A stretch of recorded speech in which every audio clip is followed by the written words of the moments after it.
Đàng Hoàng và Mai Hương gửi đến toàn thể quý vị và các bạn đến cùng đại duyên. Đàng Hoàng có thể xin một tràng vỗ tay từ phía bên khán giả có được không ạ?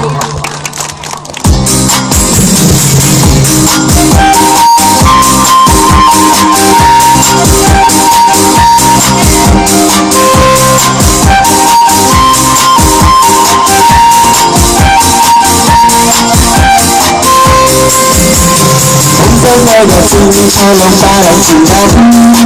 không phải buồn tay mang em đến như lòng anh xích sao này nhớ xin đừng đến cho anh lòng quen không được chịu trao này là lẽ ở đâu cho anh xin tiến em trên đường anh có gì anh sao tự nhiên cùng nhớ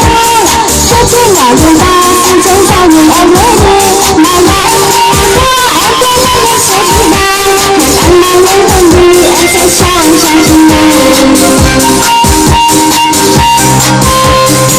chẳng biết làm sao anh yêu em nhưng chẳng lòng mà ngày đầu khi mới gặp em anh như người sẽ chuyển đến người nào hình ảnh em sáng tại sao anh đừng quên nói đừng nhớ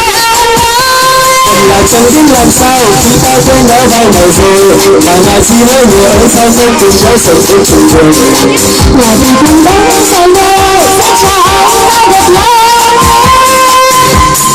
ông có